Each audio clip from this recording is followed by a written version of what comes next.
Yeah. Good morning. My name is Brant Keller, and I've been asked to give a little bit about where we're at today and what's coming down in the future for what I do. And my job is Public Works and Utilities Director for the City of Griffin. I basically, I'm over golf course, the cemetery, roads, parks, water, wastewater, and stormwater, and handle a few other issues along the way also. On a daily basis, we have about 160 miles of roads that we're responsible, in the street department, or in the city we call them streets, in the county they call them roads. We maintain those. We have 135 acres worth of cemeteries that we're responsible for. 125 acre golf course, which we've just recently rebuilt the greens to championship dwarf Bermuda. We do a lot of other things, from signs to barricades, to help with the filming of the crews inside the city when the film folks come to town. Sign department stays pretty busy. We're responsible for emergency response when we have bad weather, trees down. Our department is 24/7. And it's really a good opportunity here to be able to give you some of this information, because I think people need to know what we do. On a day-to-day basis right now, the reservoirs are full. We've had enough rain. We're about 66 inches from the physical year last year till currently right now. But at the end of the day, it's my job to work with my team and to make sure that we provide good customer service to the people in the community. I'm one of those people that I don't consider myself a government worker. I'm a servant of the city and to the public, and we provide, or at least to attempt to provide, good government service to the general public. A little bit about the future, and a little bit about our new methodology that we're using for to improve our service to the public. But we'll start with water. Obviously we have the Steel Branch Regional Reservoir that was built in 2006. It's time for expansion. We're taking that reservoir. Currently it can produce 8 MGD, that's million gallons water a day, and we are upgrading that facility to a 12 MGD so that we can provide additional supply for the future, and also provide redundancy to the Harry Simmons plant, which I'll discuss in a second. And so by doing that, it's going to be about a 9-month process, and we'll be able to, if anything ever happened to Harry Simmons, we'd be able not to interrupt service to our customers. And just for some folks' knowledge, if you don't understand, we are a retailer of water as well as a wholesaler. And what does that mean? We sell wholesale water. We don't run their systems to Coweta County. We wholesale water to Spalding, but we also maintain their system through a contractual agreement. We sell water to the city of Williamson, Zebulon, and Concord, and we sell wholesale water to Little Part of Butts in Lamar County. And eventually we'll probably sell some water to Pike County as their development begins to grow there. On the wastewater side, going back to the other water side, I guess you'd say we have Heads Creek and Harry Simmons, and they are the other side of our arm. Their facility was constructed in 1929. We're in the process right now of doing design to replace the river pump station. Obviously, 1929, the infrastructure is old, and we're going to update that facility because it's beginning to be where parts are not available for the pumps at the river, and we're going to put it on SCADA, and that's an automatic computerized system that we can control it from the river, other than just running to the river on a regular basis. So that's kind of the water system. We actually have a treatment facility at Steel Branch. We pump finished water. That's the water that you turn your spigot on and use on a daily basis. At our Heads Creek and at the river for Harry Simmons, we actually pump raw water about 12 miles from the river and 8 miles from the reservoir when we have to Harry Simmons, and they actually process the water there before you have an opportunity to turn the spigot on. So 2 different types of operations, but the end result is that you get finished drinking water. On the wastewater side, we have 3 wastewater treatment plants, and we have 1 land application site. And what a land application site is we treat the wastewater to not as high a level as we do the other 3 plants. And what happens there is we spray land apply it, where it's called Blant and Milled Spray Field. It's 600 acres of spray field and 200 acres of buffer. Well, actually 275. There's about 875 acres on the total complex. The other plants actually process the wastewater, and we do direct discharge, meaning that the water is discharged either to a creek or to a river. In our case, they're creeks. And that's basically how the wastewater process goes. And we are very fortunate to have very good staff, and we've been in compliance for years. We actually have platinum and gold awards because we stay within operational requirements of EPD and with our professional society. So we feel pretty good about how our wastewater program's going. On those 2 metrics, basically we have long-range plans that we update every 5 years, because 5-year window of planning is probably about as good as it gets. When you start speculating at 10 years, but you plan your horizon through about a 20-year period of time. We update those plans every 5 years. And that's how the Still Branch reservoir is being upgraded. It was in that plan, and then it tells our wholesale customers as well as our retail customers what they can expect in the future. And also on the wastewater side, we have a master plan, and we follow that. And Potato Creek, which services our industrial customers, and the new Industrial Development Authority's facility out off Lakes of Green Valley. We are in the process at the end of this year. That plant is rated and permitted for 2.0 MGD. That's million gallons a day that we can process. And with 685 acres of potentially being able to take on industrial sewer, we're going to need to expand the plant in order to be able to offer that product to the industrial customers. So we're going to, at the end of this year, going to take it and put it in upgrade it and expand it to a 3 million gallon a day plant. And that's all part of the big picture. We try to be good stewards of the money, and that's why we do all these plans, and we look at population projection, we look at our revenues coming in, we look at our expenses, and then we budget accordingly. And obviously we're by state law required to have a balanced budget every year, and then we budget for reserves and for capital improvements. And that's a little bit about the water side as far as capital improvements and what we do for an operation. The other areas that we do, let's talk about the golf course a little bit. We've actively had a capital plan for better part of 15 years. We rebuilt the clubhouse, rebuilt some tees and greens and fairways. In 1993, we were on drinking water, and I said, that's really ridiculous. We went to and built a lake and started pumping out of the lake and saved the city and the water system, which I wasn't over at the time, 5% of the drinking water during the summertime by going to runoff water and stream water that was in the lake. So we progressively, as money's allowed us, made some improvements. Just recently, last year, our greens were a mixture of different types of grass, and we were getting a lot of feedback from our customers. Our customers are important. If they don't come to the course to play, we don't generate any revenue. And it was time after we had what we call push-up greens, and I won't get into that. But anyways, we replaced the grass on the greens, and it took us about 2.5 months to grow it in, and things have gone really well, and we've gotten a lot of outside play as well as local play coming to the golf course. So we're looking for bigger and better things on the golf course. We're in the process of doing some marketing now to increase play and advertise a little bit. Cemeteries is a situation where we got 125 to 137 acres over there, got over 16,000 grave sites that we maintain and operate. When I say operate, have perpetual care on a daily basis. So the activity is we want to provide, obviously good customer service. We have some real heavy days of the year that we really have to be aware of, especially for customers.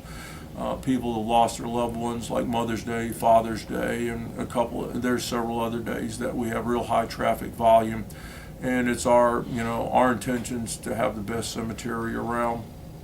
Our street department basically is responsible for potholes and a lot of sundry accounts, cutting the right-of-ways, picking up trash, picking up downtown, street sweeping. There's a whole host of things. In a city, you're a little more intense in your labor than you are in county governments. Counties don't have to worry about street sweeping. They don't have to worry about downtown medians a whole lot. And we have to make sure that we have a good visual presentation. One of the things we're really excited about on the public works side is we went through a year of what they said branding, and that was it changed the logo of the city.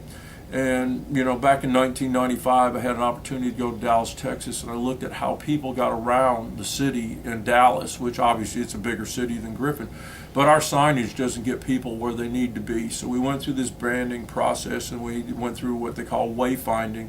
And this year it'll be the second year, and we'll be starting to increase how the city looks coming into the city of Griffin with new signs.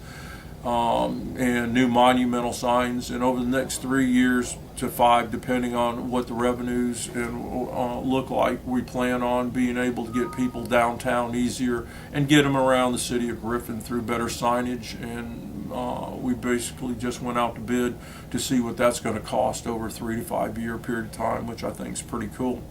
Some of the projects we've just completed in the public works side is, our cost was 10% for the 6th Street Bridge, and that just was completed. And just so people understand what happened with the 6th Street Bridge, obviously y'all remember the sign, if you hit this sign, you hit that bridge. And the bridge was outdated, and it was underrated.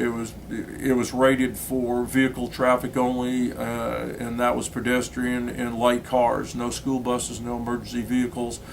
And the bridge itself and its height was not high enough for the new rail cars coming in to have clearance underneath them. So we've taken care of that infrastructure. The city of Griffin's been pretty fortunate when we talk about infrastructure, and that's water and wastewater.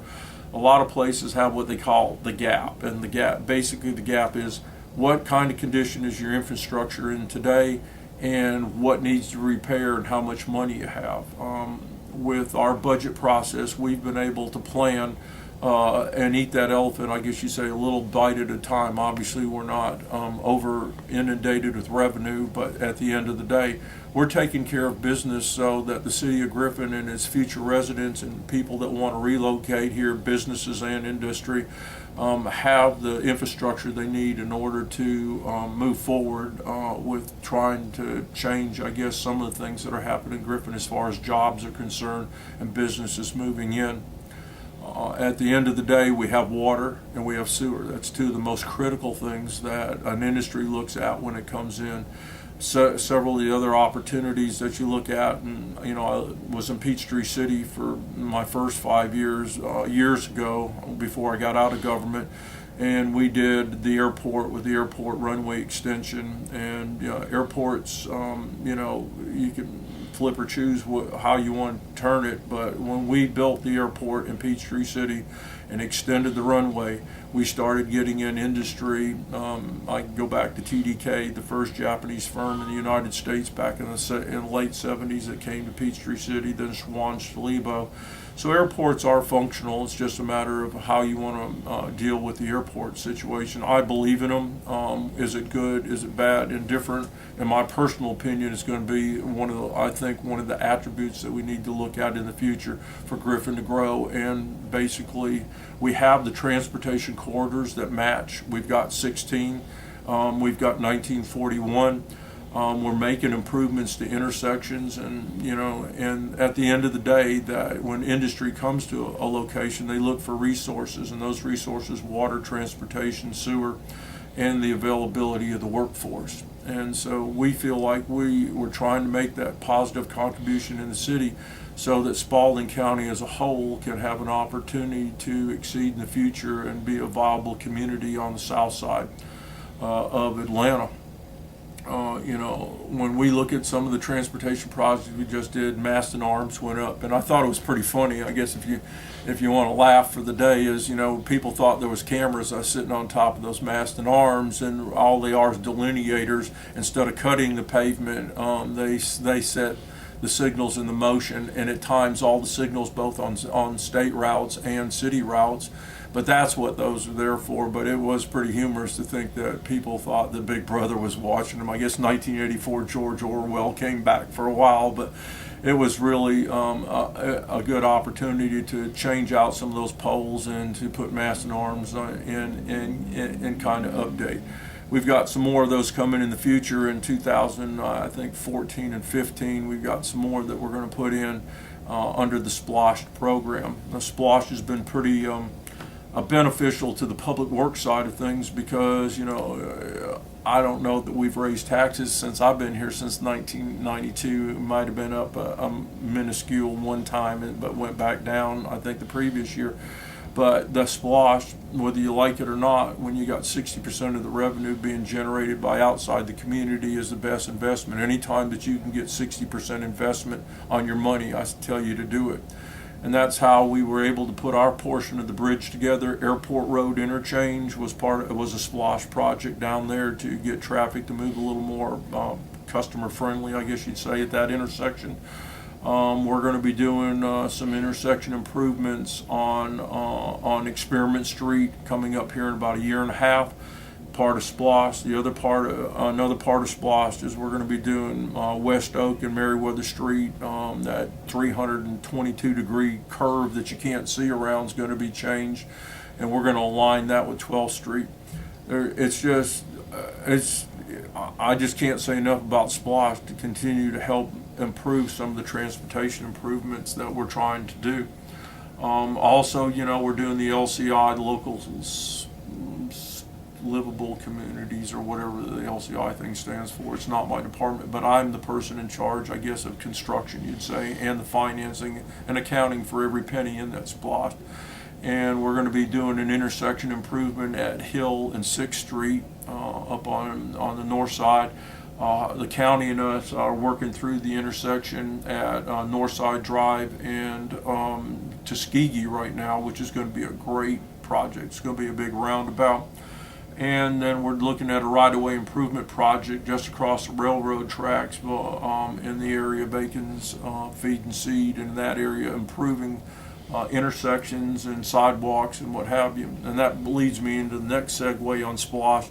Is you can see the sidewalks that we've built on East College and Maple and several other areas that we're fixing to do. Probably, I think we got another $250,000 that we're going to be doing on sidewalk improvements and new sidewalks to encourage people on pedestrian traffic and in the town. We're basically, another project we're working with Michelle Cannon with the city and the county of being a bike-friendly community and getting bike lanes put in and bike routes. The signage is going up basically as we speak, that where bicyclists can have the opportunity for alternative transportation, going to work, going to school.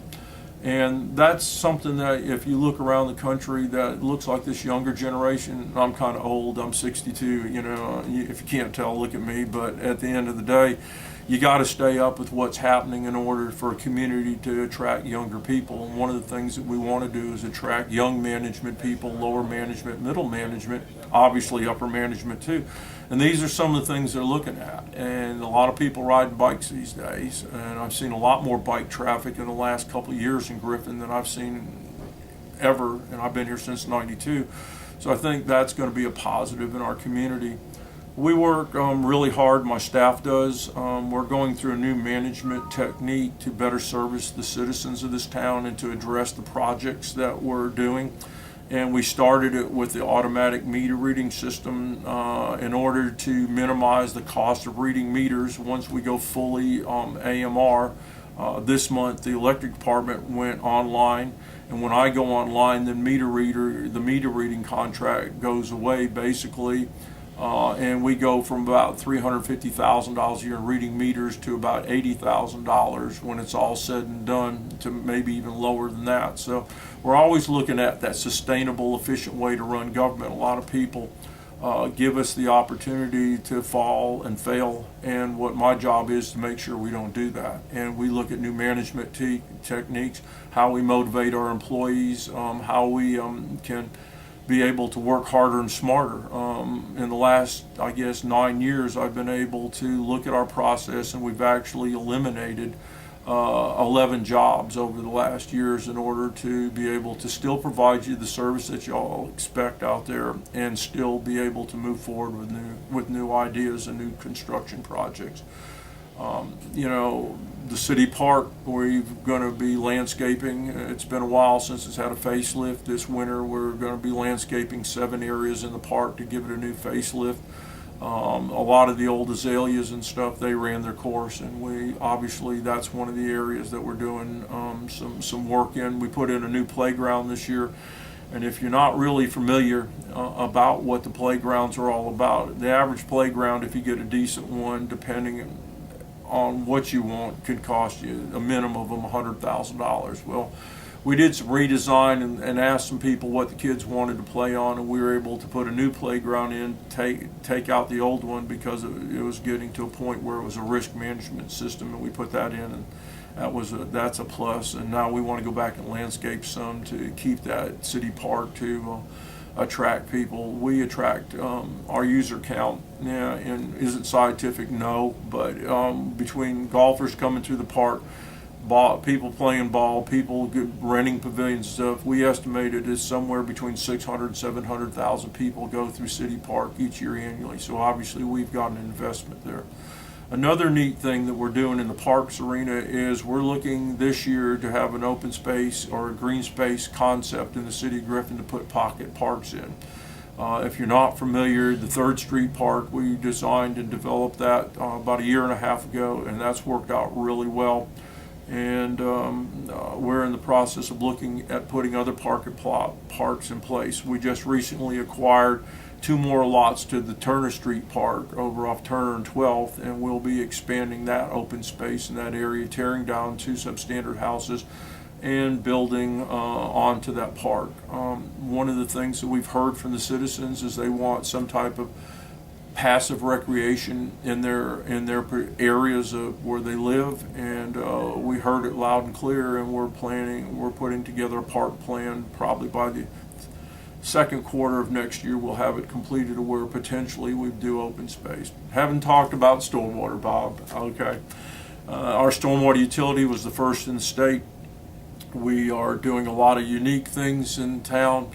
Our current project is that we went and looked at regional detention to where people and builders and developers can get the highest use of their property by buying into a regional area for stormwater management and detention. That way they can get a better use of their property. One of the things I do believe, being a libertarian, I guess if that's what you say, that when you own a piece of property, obviously you want to get the best and highest use of that property, but still you've got environmental regulations that you get to comply with. And I think builders, when we do turn around, are going to understand, or they'll be saying, well, where did all this come from? And we have to worry about water quality, we've got to worry about water runoff, and basically what we're trying to do is we've created a concept where if we can treat it regionally, then the people upstream will buy into that facility, and then they'll be able to use their property and maximize what they want to put on that property. So that's an interesting project. Matter of fact, I'm working on 3 of them this weekend.